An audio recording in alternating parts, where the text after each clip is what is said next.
Anjing sejam lebih loh, gila. Daging semuanya. Joknya pun ini kita peredam, jadi kita lepas. Jadi struktur besinya kita perkuat. Roughly, ini akan launch kapan, Pak? Harapannya sih di akhir bulan ini, paling lambat di Januari lah. Mampus dealer. Lo nya bersih banget. Jadi, ya gila kok. Enggak, gua perlu kasih tahu. Mobil ini tuh bener-bener bersih. Yang di belakang amplifier di kiri sama kanan itu 74. Jadi seri 7 4 channel. Jadi yang kiri buat drive tweeter midrange kiri dan mid bass kiri kanan. Yang kanan buat tweeter midrange kanan dan subwoofer. Oke. Kenapa demikian? Supaya crosstalk-nya terpisah antara si kiri dan kanan.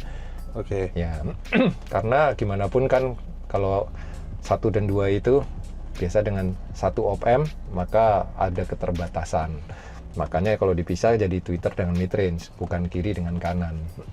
Ya, namanya channel separation kalau jadi satu.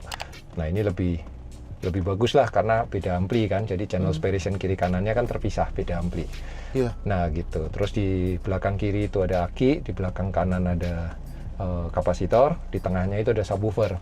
Seri 7, 10 in, 1 biji. Terus seperti biasa kalau misalkan gue ini kalau misalkan mau beauty shot, gue pasti buka kap mesin. Nah, di depan kap mesin itu tidak ada fuse. Nggak ada, betul. Nah, penjelasannya apa kok? Itu tetap akinya di sebelah sana, cuma clean tidak ada fuse. Dan itu ada beberapa kabel yang dicabang di bagian kabel, di bagian ground itu dicabang. Larinya kemana aja kok? Jadi mobil ini pakai aki depannya untuk ngidupin mobil. Jadi dipisah dari aki untuk audio. Semuanya groundnya pun terpisah. Jadi dari alternator plus langsung tarik ke aki belakang.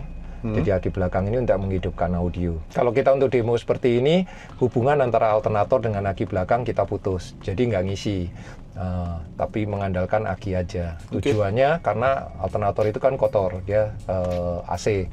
Jadi ada yang bocor, bisa bikin storing dan lain-lain gitu. Jadi kalau kita bikin terpisah, jadi bagus. Nah, aki itu kan harus dekat sama ampli. Jadi di belakang dekat sama amplinya. Kemudian sebelum ke ampli difilter dulu sama kapasitor yang tentunya kita tuning, kita cari untuk suaranya yang bagus, kapasitor mana dengan mana di combine, custom lah istilahnya. Ya, oke.